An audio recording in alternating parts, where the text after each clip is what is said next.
ถามไทยทางน้องนางพี่น้องเนาะหลังจากที่เอาลงคลิปไปมื้อนั้นเนาะลงคลิปไปมื้อนั้นพอดีทางมีทางญาติพี่น้องน้องนางพี่น้องเนาะเป็นโทรมาหาบ่าวแสนพี่น้องโทรมาถามไทยทางเรื่องน้องนางกันแหละเนาะเพราะว่าที่ผ่านมาเพิ่นก็คิดว่าลูกหลาน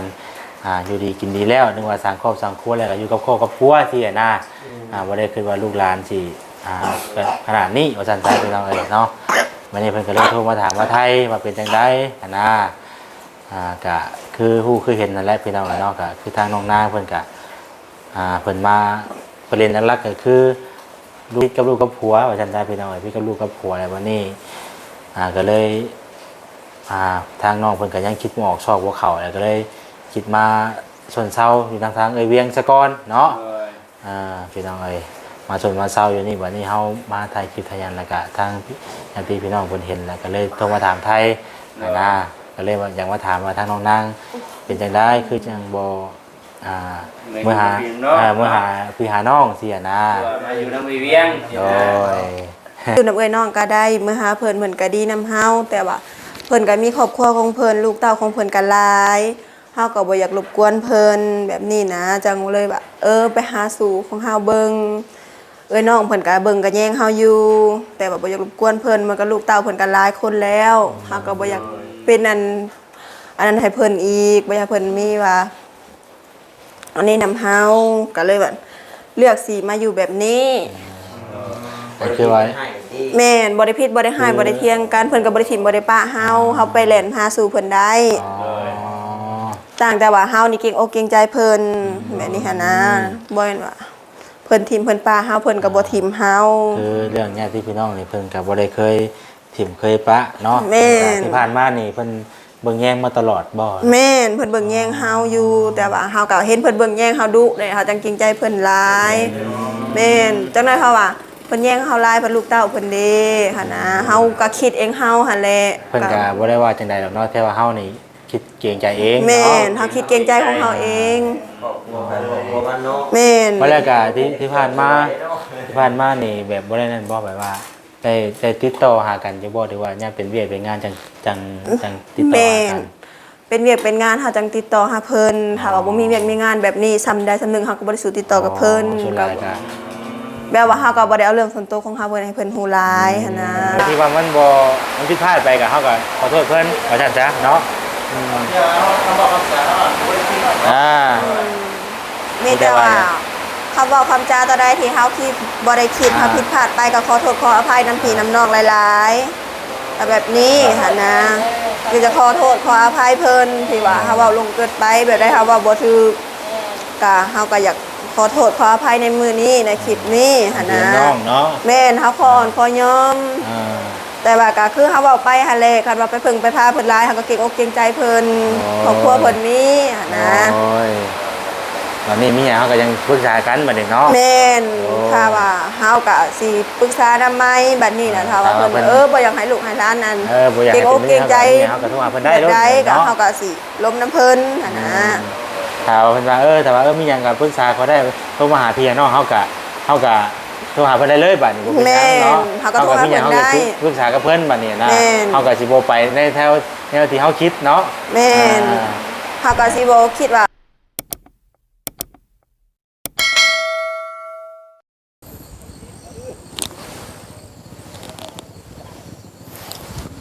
สบายดีพ่อแม่พี่น้องเบิดสู่คู่สู่คนพี่น้องเนาะพอกับซองบ่แสนอีกแล้วตอนสวยๆเนาะ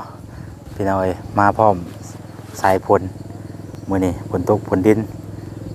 เป็นอาทิตย์เลยพี่น้องโอ้ยเนาะตกแท้ตกว่าฝนก็ได้ตกเป็นอาทิตย์เลยพี่น้องยังบ่หยุดบ่หย่อนอยู่เนาะถนนหนทางก็จนเละจนเปียกเบิดเลยโอ้ยเนาะเอาพี่น้องเนาะพ่อกันเมื่อนี้ทางบ่แสนก็เดินทางขึ้นมาบ้านของเวียงอีกแล้วพี่น้องเนาะมาหาทางเวียงแล้วก็น้องนางนี่แหละพี่น้องเมื่อนี้เนาะเอาพี่น้องมาเมื่อนี้ทางบ่แสนก็สิได้เข้ามาหาเพิ่นเนาะมาถามมาไทยคือเก่าหั่นแหละพี่น้องเนาะพอดีว่ามีทางพี่น้องเนาะทางญาติพี่น้องน้องนางเนาะ หลังจากที่ว่าเฮาได้เอาคลิปลงไปพี่น้องเอ้ยเนาะญาติพี่น้องเพิ่นก็ได้เห็นเนาะได้เห็นในเบิ่งในชมคลิปพี่น้องเอ้ยเนาะเพิ่นก็ได้โทรมาโอลมหรือว่าพูดคุยนํบ่แซนพี่น้องเอ้ยเนาะเพิ่นว่าคือทางญาติพี่น้องน้องนางน่ะเพิ่นคิดว่าทางน้องนางน่ะอยู่ดีกินดีแล้วพี่น้องเอ้ยเนาะนึกว่าเพิ่นสร้างครอบสร้างครัวไปแล้วก็อยู่ดีกินดีบ่ได้มีปัญหาหยังเสียนะพี่น้องเอ้ยเนาะเพราะว่าเพิ่นก็เป็นพี่เป็นน้องกันอยู่แต่ว่าบ่ได้ติดต่อหากันว่าซั่นซะเนาะบ่ได้ติดต่อแบบว่าโทรถามข่าวกันแบบว่าตลอดที่นะเนาะเฮาก็เป็นช่วงเป็นยามว่าซั่นซะเนาะส่วนหลายก็พี่น้องก็คือว่าล่ะยามมีเวียกมีงานก็จังได้ติดต่อหากันว่าซั่นซะพี่น้องเอ้ยต่างคนต่างเฮ็ดต่างคนต่างแบบว่าเฮ็ดเวียกเฮ็ดงานสู่ชนไปเนาะพี่น้องแต่ละครอบแต่ละครัวก็ต่างคนต่างมีครอบครัวต่างคนต่างเฮ็ดต่างหาว่าซั่นซะเนาะแต่วันนี้เพิ่นเห็นคลิปพี่น้องเนาะเพิ่นก็เลยโทรมาปรึกษานำบ่แซนพี่น้องเนาะเพิ่นว่านึกว่าลูกหลานอยู่ดีกินดีแล้วว่าซั่นนะเพิ่นเห็นลูกหลานมาชนมาเซาหรือว่าพักอยู่เฮือนชานไอเวียงใกล้สถานที่เฮือนชานไอเวียงพี่น้องเนาะเพิ่นก็เลยโทรมาถามเป็นจังไดเนาะบัดนี้เพิ่นก็เลยโทรมาถามว่าเป็นจังไดเนาะทางเรื่องน้องนางสินะพี่น้องเอ้ยเนาะก็คือเห็นนี่แหละพี่น้องเอ้ยเพิ่นก็มาขอพักส่วนเซาใกล้กับสถานที่บ้านของไอเวียงเนาะและบัดนี้เพิ่นโทรมาถามว่าถ้าว่าทางน้องนางเนาะพี่น้องเอ้ยอยู่แบบนั้นเดี๋ยวนะพี่น้องเนาะวันนี้เพิ่นก็เลยว่าถ้าว่าน้องนางเพิ่นสิกลับมาเนาะหาพี่หาน้องก็ได้บ่เป็นหยังคือที่ผ่านมาก็เพิ่นก็บ่ได้ป้าได้ทิพย์เนาะคือเรื่องทางพี่น้องนี่เพิ่นก็บ่ได้เคยปะเคยทิพย์พี่น้องเนาะเพิ่นก็เบิ่งแยงมาโดยตลอดกับน้องนางนะแต่ว่าน้องนางเพิ่นบ่อยากรบกวนทางญาติพี่น้องหลายเนาะที่ผ่านมานี่ทางญาติพี่น้องนี่บ่ได้เคยป้าเคยถิ่มน้องนางเนาะมีหยังก็โทรหากันได้ปรึกษากันได้เนาะถ้าว่าทุกข์ยากก็โทรปรึกษากับทางญาติพี่น้องได้พี่น้องเอ้ยบ่มีปัญหาหยังเนาะพูดคุยได้แล้ววันนี้เพิ่นเห็นทางน้องนางลำบากเพิ่นก็เลยโทรมาถามพี่น้องเอ้ยเนาะว่าเป็นจังไดเนาะและวันนี้ทางบ่แซ่นจะขึ้นมาถามไทยทางน้องนางพี่น้องเนาะว่าเป็นจังไดเพิ่นสิเฮ็ดจังไดต่อไปเนาะเพิ่นสิกลับเมื่ออยู่น้ำพี่น้ำน้องเพิ่นบ่หรือว่าเพิ่นจะไปเฮ็ดเวียกเฮ็ดงานต่อไปเนาะก็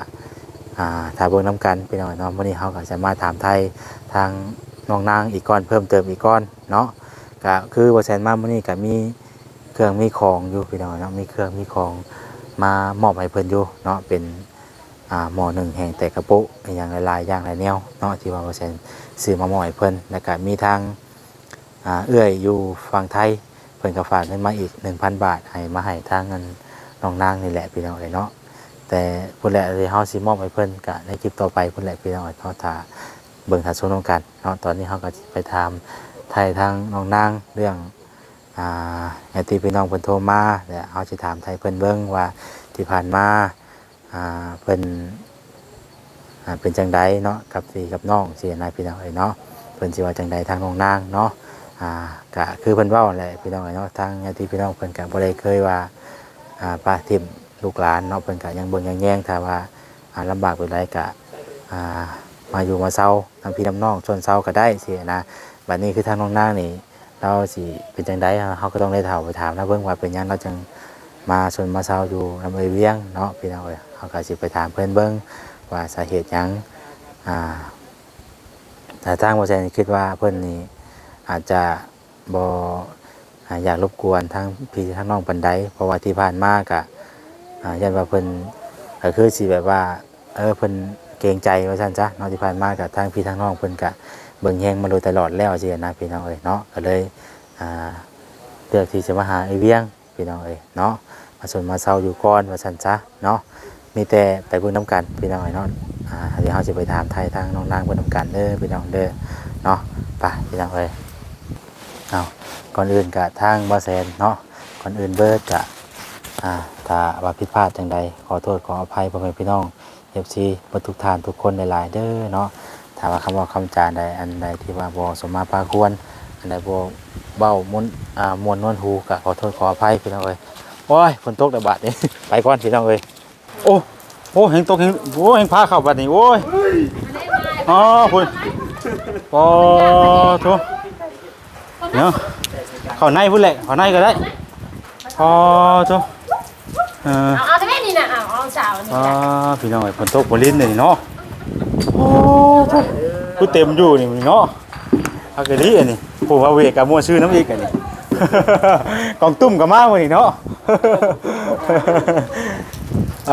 หูแน่พี่น้องเอ้ยหมอกกนัวอยู่นี่ฝนตกแห้งอยู่ดีเนาะอันนี้เนาะฝนตกฝนดินเนาะโอ้ยพวกบรรยากาศก็ตกเลยได้พี่น้องไอ้ฝนกันเนาะบ่หยุดบ่หย่อนเลยลิโอ้ยปวดว่าเนาะพักแน่ดีฝนก็ได้เนาะก็เข้ามาอยู่บ้านวันนี้ก็เข้ามาอยู่สบายดีว่าตาวันนี้ก็ยังนะสบายดีเด้อ ฮะ ปูโลแท้เขาก็ ให้บ่ นาข่าวปูโลเนาะ ข้างกี่ตัวบ่ แล้วเจ้าปั๊บบ่น บ่ได้ ชดบ่น ชดเด้นี่ งามเนาะ งามเนาะก็มาเสร็จชื่อให้ดีกว่า อ้าว ตอนนี้ก็คือตอนนี้พี่น้อยเนาะทางน้องนางเพิ่นก็ได้ยับย้ายมาอยู่เพิ่นไอเวียงแล้วพี่น้อยเพราะว่าเนื่องจากฝนตกฝนดินพี่น้อยเนาะบ่หยุดบ่หย่อนหลายมื้อหลายวันนะก็ลำบากเลยพี่น้อยเนาะทางเฮาก็ได้พูดคุยกับทางไอเวียงแล้วเนาะว่าให้ทางน้องเพิ่นยับย้ายมาพี่น้อยพอมาส่วนเช้าก่อนสินะพี่น้อย พอดีคนก็ได้ คือ เนาะ ทางไอเวียงเราก็ที่ผ่านมาก็คิดเห็นว่าซั่นจ้ะเนาะลำบากลำบนแบบนั้นแหละพี่น้อย เลี้ยงเราก็บ่ได้ให้ไปอยู่พุ่นดอกอยู่ที่แหละพี่น้องแต่ว่าเฮาสิมานั่งถ่ายคลิปแชวอยู่เพื่อนเวียงรถมันก็บ่คือ เอาเลยเกรงใจเพิ่นเนาะ แม่น เดี๋ยวทางไอเวียงเราบ่ว่าหยังดอกพี่น้อยเนาะ เวียงเราสิว่าจ้ะ แต่ ไป ว่า จ้ะ บ่ถ่ายอยู่นี่บ่ได้ฝนตก แต่ก็ต้องได้ข่าวมาได้เนาะ แม่นต้องได้เข้า พี่น้องใจก็ต้องได้ข่าวมาแล้ว แม่น ไปจ้ะมีแต่ ถ่ายนำเด้อมื้อนี้เด้อ บ้านน้ำกันแล้วมื้อนี้ โดย มีแต่พูดคุยถามไทยเพิ่นน้ำกันเนาะ โดย สิเป็นจังใดพี่น้องเนาะเข้าไปหาเพิ่นก่อนเนาะ โดย ไปเสร็จปะ หลังจากที่เฮาพูดคุยแล้วอย่างเรียบร้อยก็ทั้งมอเตอร์ไซค์ก็มีเครื่องมีหยังมาให้ลายอยู่แนวอยู่โอ้ใกล้กินใกล้บ่เนี่ยเอาพี่น้องเนาะเปลี่ยนสถานที่ได้มื้อนี้พี่น้องเอ้ยฝนตกฝนที่สิกับห่วยเนาะสิไปอยู่ปลอดภัยบ่ไหวเด้เนาะ โอ้โหเปียกเปื้อนได้พี่น้องเอ้ยเนาะมื้อนี้ก็คือบ่แซนว่าอะไรพี่น้องเอ้ยเนาะพอฝนตกฝนลิ้นมื้อนั้นก็ได้เว้าได้คุยกับทางเอ้ยเวียงแล้วเนาะว่าให้ย้ำย้ายทางน้องนางเพิ่นเข้ามาชวนมาเซาอยู่เพิ่นเอ้ยเวียงพี่แหละพี่น้องเอ้ยเพราะว่าอยู่หั่นก็มันฝนตกฝนลิ้นเนาะมาชวนเซาอยู่นำเอ้ยเวียงก่อนพี่น้องเอ้ยโดยสบายดีทางเอ้ยเวียงและน้องนางเนาะ สบายดีป่ะลุงครับ วันนี้ตัวแปลกๆได้มื้อนี้เนาะจากชนโกไผ่มาอยู่ในเรือน โอ้เนาะเปลี่ยนสถานที่ใหม่พี่น้องเอ้ยเนาะมัน ฝนตกที่บ่ไหว ฝนตกที่บ่โตบ่ได้พี่น้องเอ้ยเนาะตกอยู่เบนมือเบนเว้นเนาะตกบ่หยุดบ่หย่อนดีเฮ้ยเนาะ ตั้งตกดีรอนะตกบ่หยุดบ่หย่อนดีรอนะโธ่ เฮ้ยเวียงโอเคดีให้เราขึ้นมาอยู่นํกัน บ่เป็นหยัง ฝนตกให้เราอยู่นํบ่ได้ได้เนาะ จริงๆแล้วก็อยากให้เรามาอยู่ตั้งแต่ตอนแรกพุ่นติ แม่น อยู่เนาะน้องลุงเกียร์พร้อมแล้วขึ้นมาอยู่ได้ โด เนาะ โอ้ย เราเป็นคนอยู่เองก็ให้อยู่อยู่แล้วแม่ ผู้ใดคนมาเว้าแล้วก็ทางน้องบ่ได้กล้าตัดสินใจพี่น้องเอ้ยเนาะตะกี้ก็บ่กล้าไอ้เวียงก็บ่ได้ว่าจังใดไอ้เวียงก็ได้ แม่ เนาะมาพร้อมกันเบัดทุกผู้ทุกคนมื้อนี้พี่น้องเอ้ยเนาะทั้งเบาจิตเบาต้าเบาซาดีมาขายได้บ่เป็นเพยมื้อนี้เนาะ โดย เป็ เจ้าน โต๊ะ ชื่อไผได้ก่อนกิน ฮะ บ่จิตบ่ตามันยังบ่เห็น เบาจิตเบาตาเบาเวียดเบาสลีไปอยู่ไส เอาคำ เนาะสามคนนั่น หลายคนพูดแล้วก็เลยว่าสิว่าใช่นะ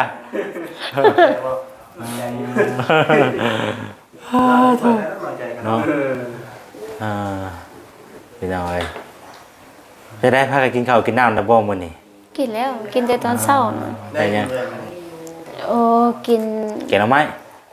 เออ กลัวไข่เพิ่นแล้วก็แกงหน่อไม้แล้วก็หอยต้มหอยน้ำ เอานึกว่าแกงหน่อไม้แกงอะบังนี่ว่าคักอยู่เอาเข้าไปในเฮ้ยคือฮ้อนในบัดนี้เนาะอุ่นบ่ มีได้เปิดแกะผมมันนี่เนาะ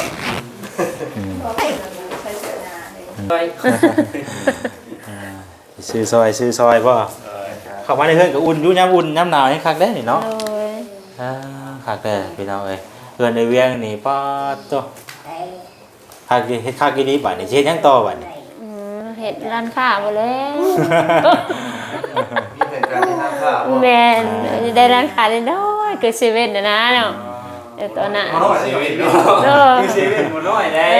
บ่น้อยแต่ก็มันเฮ็ดคือ เอา มาที่ใช้ เอาไม้ให้อันน้องนางอ่ะ โดย ให้คนพิษอะไรพี่น้องเอ้ยเนาะ โดยบ่เป็นหยัง เลี้ยงมาตัวนี่เลี้ยงออกไปก่อน เอาเลย ต้องได้ยินว่าไอ้เบี้ย แม่น เอาปากแม่เหรอ เมื่อกี้นี่ให้พี่ ให้อยู่บ่นี่ให้อยู่บ่นี่ ให้ได้ที่ได้ไหมเนาะ ให้อยู่บ่ให้เราให้อยู่บ่น้องว่ากี่ดิเอาอยู่กันได้สิเด้อบ่ได้หัวพี่น้องเอ้ยเนาะ ได้ข่าวมาอยู่ในแต่ก็อุ่นๆแน่เนาะ อุ่นช่วยๆหน่อยนึงพี่น้องเอ้ยเนาะ เป็นยังเป็นดีมากจะได้ให้เพื่อนจะได้สบายแน่ แก่เสิร์ฟก่อนทุกคน เป็นได้อะคุณอันลูกปุ๊กนะเป็นจะได้เป็นไอแม่ใน ก็ใครแน่แล้ว อ๋อบุญส่งเราก็ขอดไว้เลยเนาะ ส่งคนหล่อ ส่งเราลิ้นเปื้อนนี่นะมันบ่แห้งเลยบัดนี้มันฝนตกมันนำ เห็นแน่นอนโอนเด้อเห็นแน่นอนโอนนี่เห็นน้ำบ่ได้ได้ยอมเห็นแน่นอนโอนนี่นายดีบอยลูกบอยนางนี้มันนี่นางนี้ นางต ไปจะได้ทางน้องน้ำเพิ่นก็นอนอยู่นี่บ่เมื่อคืนนี่ต่างกันได้กับนอนอยู่กับไผอ่ะเนาะ อุ่นในชีวิต ตา เนาะ มลูกบ่มูชึกระหว่างขอไผ่กับเพื่อนในเวียงเป็นอะไร ก็โอเครู้สึกว่านอนสบาย นอนรับ นี่ ให้รับดีเนาะ แม่น ถึงรักถึงตื่นขึ้นแล้วเลย แม่นไพ่หมดก็ได้ลูกไพ่อันดับก็ได้แปลงหั่นแหละ มานอนนี่ เชื่อไปเชื่อมาเดี๋ยวนี้เสียงก๊อก โมกันของมุ้งไป เนาะ บ่กล้ามุ่งบ่ลุงมวยอ่ะแล้วแจ้งไปนี่เนาะ อะไรตุ๊กไม่บอกมียุ่งนี่นักการนี่โอ้ยเวียงกี่ตัว ได้ของมุ้งไปได้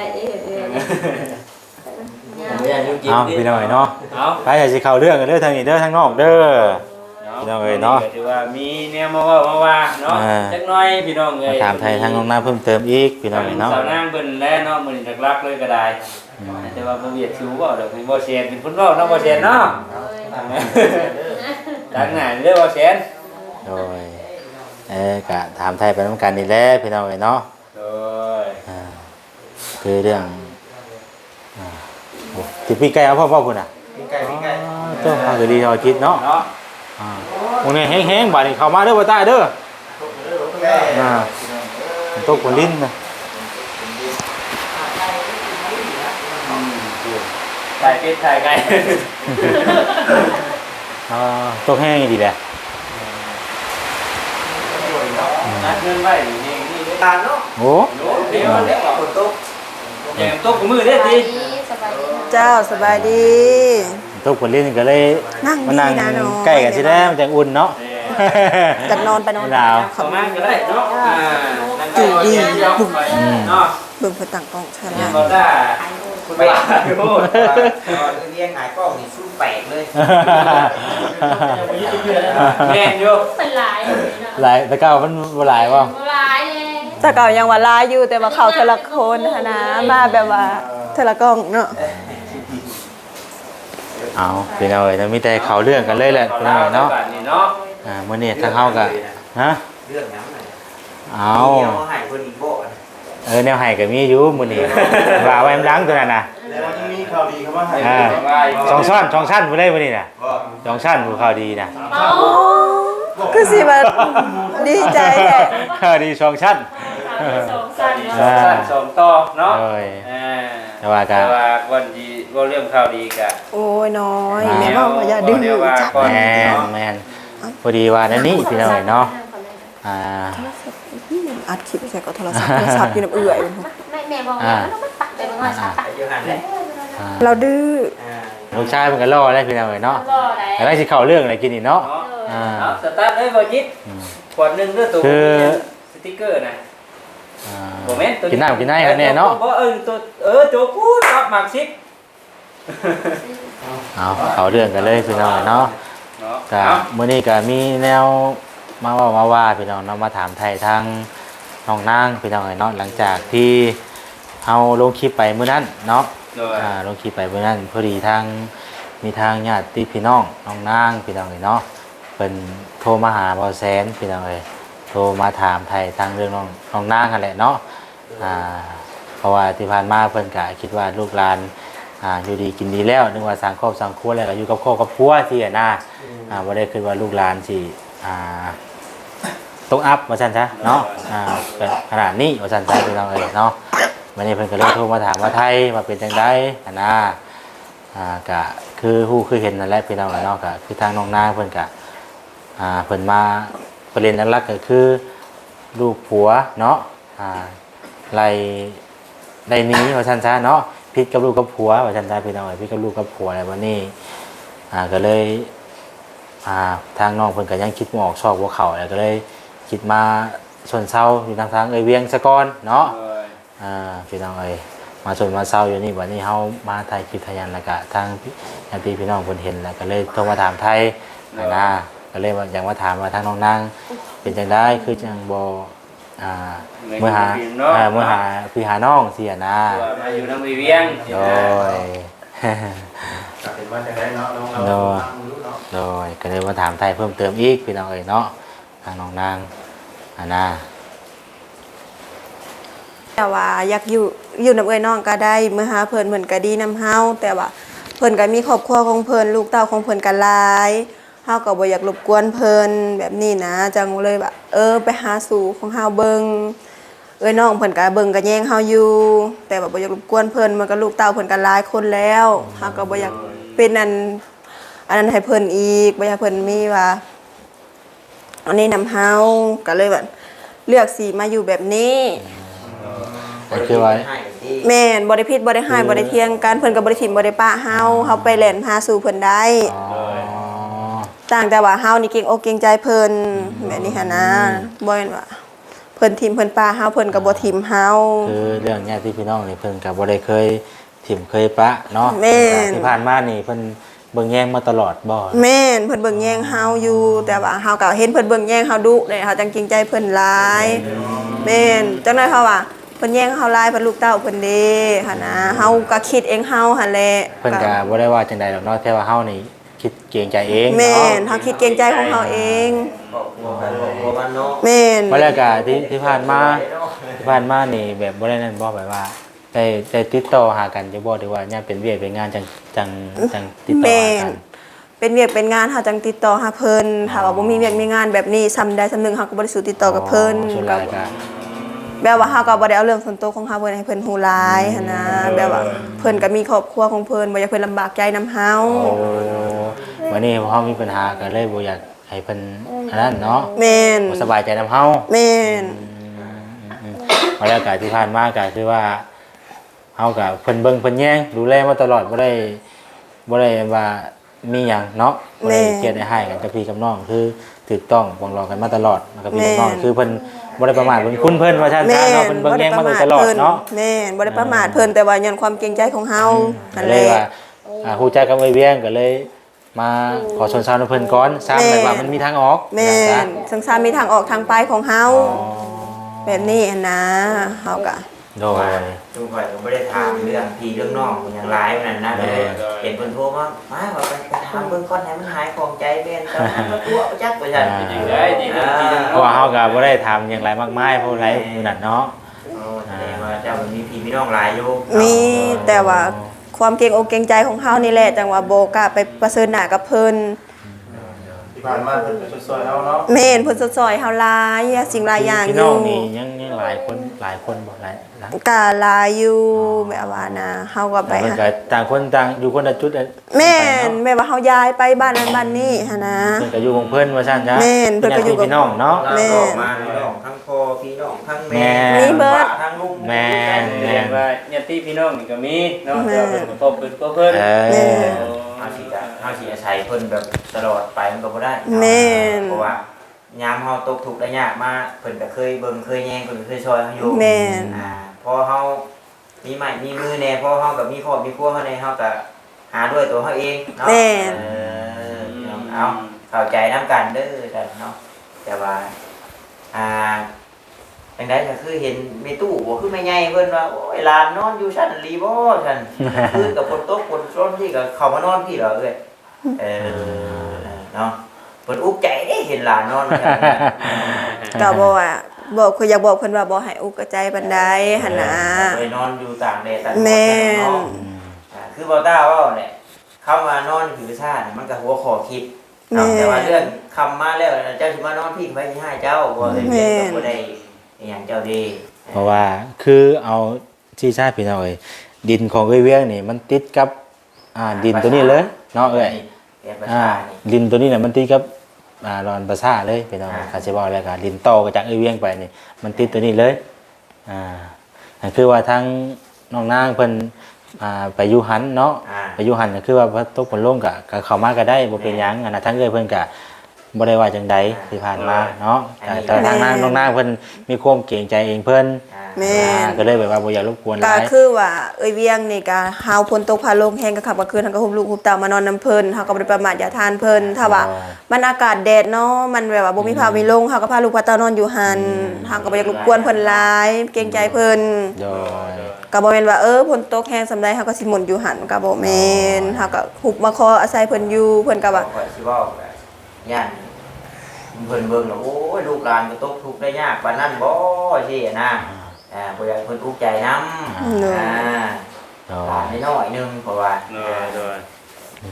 นี่แหละเฮาเนาะกับพี่น้องเพิ่นก็เบิ่งอยู่ได้ก่อนนี่ แม่ เพิ่นเบิ่งเจ้าอยู่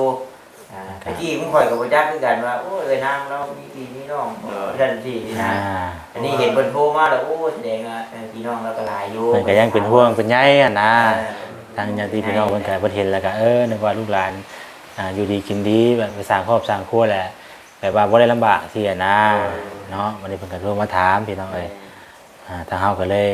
มาถามไทยเพิ่มเติมอีกเนาะว่าเป็นจังได๋เรื่องกับพี่กับน้องเนาะถ้าว่าบ่มีปัญหาหยังบ่ได้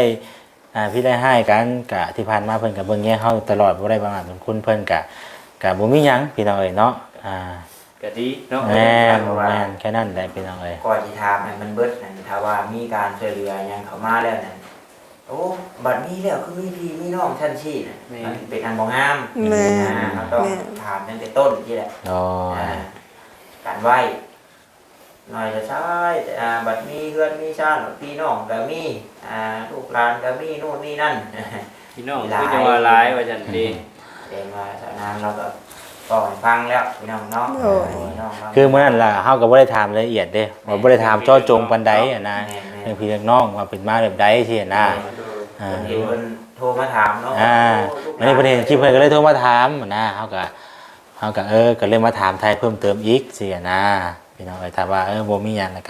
ก็ดีพี่น้องเอ้ยเนาะถ้าว่าบัดนี้ก็ทางน้องนางก็สิเป็นว่าจังได๋บัดนี้คือว่าทางญาติพี่น้องเพิ่นโทรมาถามมาไทยก็คือว่าเพิ่นให้เมื่ออยู่เมื่อเช้านะเพิ่น ก็ ก็ เพิ่นฝากพวกนำบ่คือว่าถ้าบ่มีบ่ชวนบ่เช่าขึ้นมาก็ได้เด้อ แม่มาอยู่กับพี่น้องก็ได้สินะเพิ่นก็ว่าอยู่เพิ่นก็บอกอยู่นะ กะเมื่อก็อยู่เมื่อได้แต่ว่าเฮาก็เกรงอกเกรงใจเพิ่นก็คือเว้าผ่านมาหั่นแหละเฮาก็มีความเกรงใจเพิ่นเพราะว่าโอ้มีครอบครัวแล้วบ่สิไปวุ่นไปนำเพิ่นหลาย บ่ก็คันคือว่านี่ก็เฮาจังก็ให้น้องนางกับพี่น้องก็คุยกันเพิ่มเติมเนาะสิเป็นอะไรก็ให้คุยกันเนาะก็คุยกันเพิ่มเติมอีกว่าสิจะเฮ็ดจังไดต่อสินะถ้าว่าทางน้องนางตัดสินใจก็ขึ้นอยู่กับทางน้องนางเพิ่นตัดสินใจเนาะ โดย คือที่ผ่านมาก็คือว่าแต่น้องนางบ่ได้นั่นบอกว่าที่ผ่านมาบ่ได้โทรหากันติดต่อหากันบ่หรือว่ายามมีเวียกมีงานจัง แบบว่า ติด มี ต่อ เรียกอริยรอจังติดต่อหากันถ้าว่าเฮาบ่มีเวียกมีงานก็บ่ได้สู่ติดต่อหากันหั่นนะแบบว่าเพิ่นก็มีเวียกของเพิ่นเฮาก็มีเวียกของเฮาก็ ต่างคนต่างสาครอบครัวแล้วก็บ่ได้คอยหันโทรถามกันปานใดเนาะ แม่นมีแต่โดนๆค่ะว่ามีข่าวนั้นข่าวนี้จังโทรถามใครเบิ่งว่าเป็นจังใดเท่านั้นแหละ โดย คนเฮาเนาะพอเห็นแล้วเพิ่นก็ฮ้อนโอ้ลูกหลานตกทุกข์ได้ยากกว่านั้นน่ะนี่บ่ที่นะเพิ่นก็ พอเห็นในคลิปโอ้ลูกหลานเคยได้แต่มันเลยโทรมาหาผมมีดอก เฮาก็บ่ได้เป็นหยังพี่น้องแล้วก็เพิ่นว่าปรึกษากันเพิ่นก็คุยกันอยู่ เพิ่นชื่นใจได้เนาะจะเราเป็นห่วงลูกห่วงหลานนี่นะถามไทยมาเอ้าสิรับไปทางไหนเนาะ เวียนก็สิรับละบาดนี่เนาะ รับเพราะอากาศมันดีเลยมันเข้ากันดีได้เลยเนาะ เจาะอยู่ได้ คือทางเวียนนี่เป็นจังได๋ซะเรื่องพี่เรื่องน้องก็เอื้อยก็คือสิฮู้จะบ่เป็นจังได๋เรื่องราว พี่ เพิ่น น้องสาวนาง อันนี้ก็เพิ่นก็ว่าอยู่เหมือนกันนี่เด็กก็บ่ได้ติดต่อกันกันอยู่ คือทางเอื้อยก็คือสิบ่ได้ฮู้หลายหยังหรอกเนาะเพราะว่ามีแต่ประเด็นนั้นละก็คือแบบว่าทั้งน้องนางนี่เพิ่นปบหัวมาแล้วก็เลยโทรมาจะเวียนก็ตอนนี้ก็ยังบ่จักหยังเลย ขนาดเพิ่นอยู่ชิมายังมีบ่อหางสุรนมาแล้วโดยนี่ชอบเมืองอัชพรแหละนะแต่เพิ่นบ่เข้าใจกับพวกมันสิก็รู้ดอกว่ามันผิดมันเรื่อง เฮาก็บ่ได้ถามหยังหลายเรื่องพี่น้องเนาะ อยากมาอยู่มาพักน้ำนะ คือเฮาก็ให้เพิ่นมาอยู่ก่อนเนาะเฮาก็บ่ได้ถาม ตั้งรักเอาเพิ่นสิไปเซ็นต่อ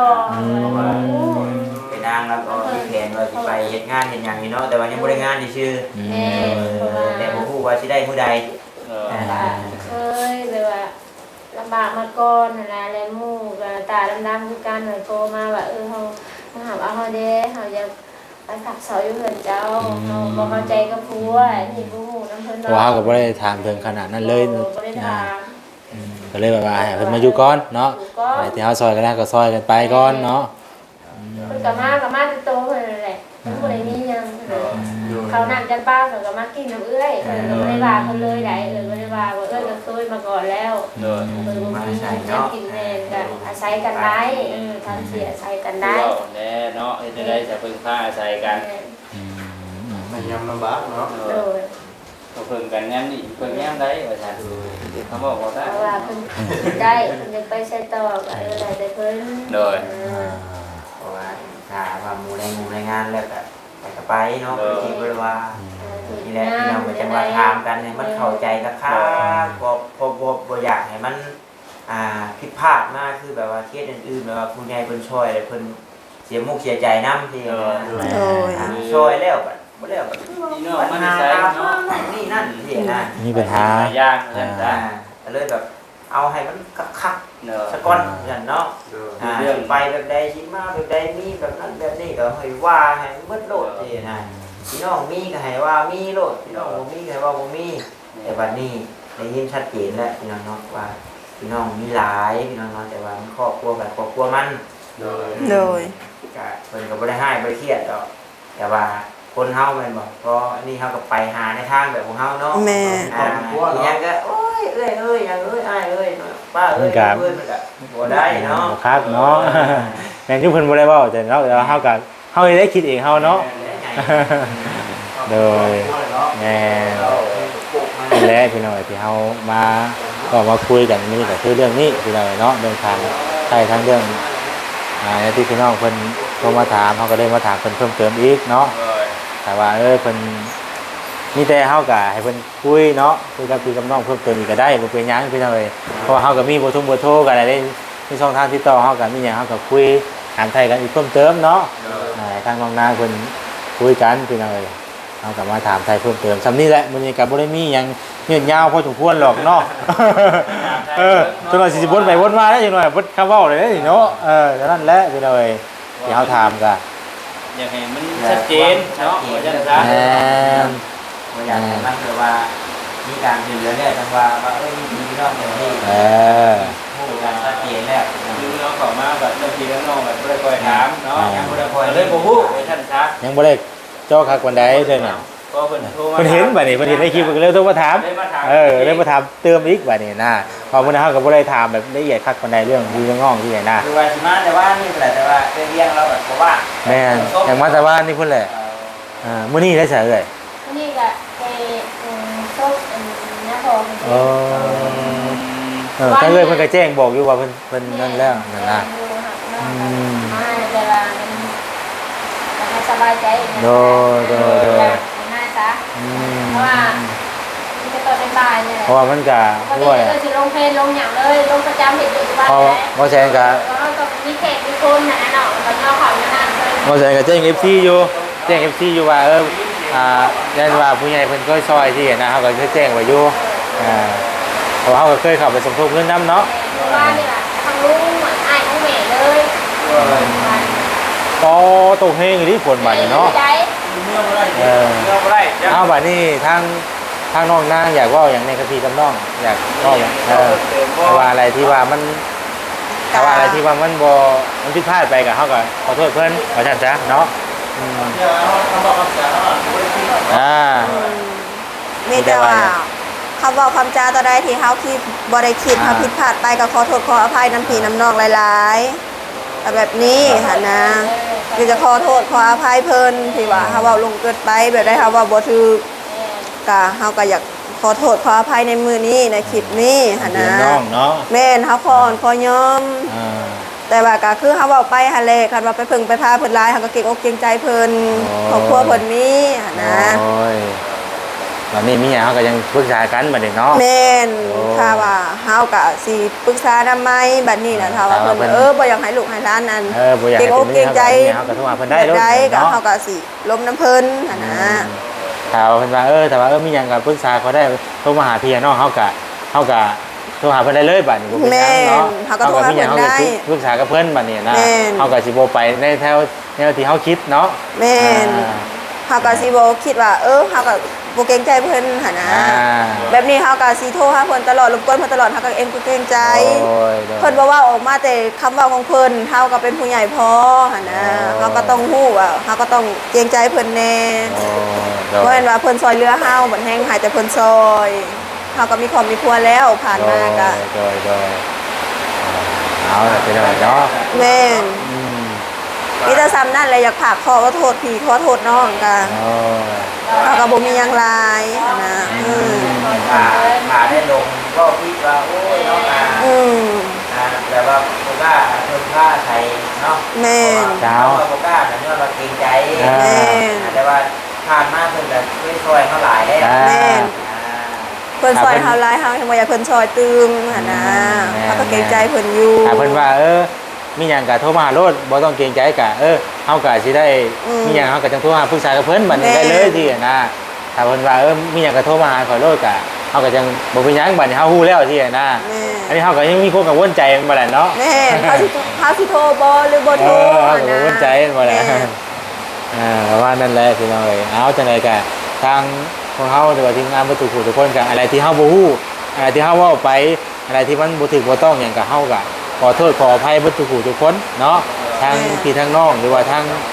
FC หลายๆคนเนาะอะไรที่เฮาบ่ผู้เฒ่าบ่ถึงการนี่หยังก็เฮาก็ขอโทษขออภัยนำหลายๆบ่ทุกผู้ทุกคนเนาะโดยอันนั้นแหละพี่น้องเอ้ยเนาะถือว่าบัดนี้ทางน้องนางสิเท่าใดต่อบัดนี้ ก็น้องก็ว่าน้องน่ะเดี๋ยวนี้หามีว่าน้องน่ะได้สมัครงานแล้ว โอ้ ได้ยื่นไปว่า อารมณ์ก็ได้น้องมือแบบว่าเฮานี่ยื่นสมัครไปน่ะมีแล้วบนเขาหับคนเห็นงานน้องก็ได้งานแล้วว่าสิไปเห็นงาน ลูกได้แต่แบบ ลูกก็ตอนนี้ยังบ่ได้คำตอบเชื่อ ถ้าว่านั่นก็ ถ้า สิ ว่าลุงป้านาสาวว่าลูกหลานบ่มีบนผากเอามาให้ก็ให้ได้เอาไปให้เพิ่นเบิ่งเพิ่นแย่งให้หั่นนะ เอาคือตอนนี้น่ะทั้งน้องน่ะได้สมัครงานไว้แล้ว แม่นได้แล้ว โทรหางานไว้แล้ว แม่น แต่ว่าเรื่องลูกเรื่องเต้านี่ไผสิเอานี่ก็มีแต่ว่าเฮาสิโทรเพิ่มเติมกับพี่กับน้องก่อน แม่น อ๋อ แต่ว่าน้องน่ะได้แล้วเวียกนะแต่ว่ายังแต่ติดแต่ว่าสิ หาเวียกไว้แล้วว่าสิไป แม่ เวียก ได้แล้ว ว่าสิ เวียก ลูกสิเรื่องลูกนี่เดี๋ยวสิโทรถ้าว่านั่นก็สิโทรปรึกษากับพี่กับน้องก่อน แม่น อ๋อ สิปรึกษากับพี่กับน้องว่าเพิ่นสิเอาลูกให้เฮาบ่เท่า โอ้ นั้น ย นะ ได้งานแล้วก็วันไปก็บอกไม่ได้เลยเนาะ เลี้ยงน้องเรื่องหน้า เนาะบางทีเพิ่น ก็นั่นแหละจังหวะบ่บอกนี่แหละจังหวะน่ะ คือว่าอะไรที่ว่าน้องหน้าเพิ่นมาอยู่ก็คือมาขอพักชั่วคราวอะนะบ่ได้ว่าสิอยู่เลยแหละ แม่นตั้งแต่แผ แค่ น ทราบว่าขึ้นออกได้หางา แม่ นหาน การ ตั้ง ได้ แต่เริ่มต้นแล้วตอนนี้นะ อ่า เฮาก็แบบนั้น เริ่มต้นแต่ว่ามันจะมาขอดูตัวข้าวดู อ่า แม่น เดินทางหางานได้ ทางคิดออกอย่างว่า 30ได้ อ่า เอาไว้ว่า มันคือตอนนั้นในหน้าตอนนั้นมันตันไปเด้เฮาพิษกับดูกับผัวแหละมื้อนี้สมองเฮามันก็ตันไปเลยหาทางออกบ่ได้เนาะ แม่น แต่ว่าช่วงนี้ก็ซุมอ้ายซุมพี่ซุมน้องที่ว่าเบิ่งทางไลน์เขามาเป็นกำลังใจให้หั่นนะ วันนี้เฮามาให้กำลังใจมาเว้าให้กำลังใจน้องเพิ่นก็มีกำลังใจแหละเฮาก็คิดได้เนาะ แม่นเฮาก็คิด หาทางออกได้ ได้ ว่าซั่นซะ แม่น เอาไม่นั่นแหละเสียงว่าเสียงคนมันเห็นที่คอยได้จังว่ามันไม่ ไอ้จังนี่ติดตามเบิ่งในคลิปต่อไปว่าบ่แซนมีหยังมาให้เพิ่นมื้อนี้น่ะเนาะ นี่ว่ามัน แต่ว่าเปื่อยบ่แล้วบ่จักเรื่องรถหัวแต่ว่าคุยบ่แล้วบ่จัก เจ้าสบายดีทุกคนเด้อสบายดีสบายดี อ๋อตุ๊กตุ๊กคนลิ้นแห้งอยู่ดีเลยพี่น้อยพวกนี้โอ้ยเนาะโคตรโพงเลยเอามาข่าวมานี่ค่ายแท้ค่ะเว้ยโอ้บ่ได้แล้วขออนุญาตในวันนี้น่ะต้องแห้งอยู่ดีได้เนาะตุ๊กเป็นยังไงอักแน่คนพลาดเนาะเว้ยเนาะเขาต้องเฮ็ดโอ้มันกับบ่งามเลยเนาะบ่งามหน้าบ้านแน่เนาะ คนพระเอ๊ะเบิ้ง เออระวังพลาดล่มเด้อเอาพี่น้อยสำหรับคลิปนี้ก็ตั้งเฮาจะขอตัวลำลาไปก่อนเด้อมาผิดพลาดจังใดก็ขอโทษขออภัยนำพ่อแม่พี่น้อง FC เบิดทุกผู้สู่คนพี่น้อยเนาะก็สำหรับคลิปนี้ก็ขอบคุณพ่อแม่พี่น้องที่ติดตามรับชมรับฟังเนาะก็ขอบคุณหลายๆที่เบิ่งชมมาโดยตลอดพี่น้อยถ้าว่าผิดพลาดจังใดก็ขอโทษขออภัยนำพ่อแม่พี่น้องเบิดทุกผู้ทุกคนเด้อเนาะเรื่องทางน้องนางคุณจะไปเฮ็ดงานต่อกะเดี๋ยวเขาจะถามไทยเพิ่มเติมอีกทีนึงพี่น้องเนาะว่าเพิ่นสิจังใดต่อไปเนาะโดยพี่น้องเอ้ยเอาสำหรับคลิปนี้ลาไปก่อนแล้วสบายดี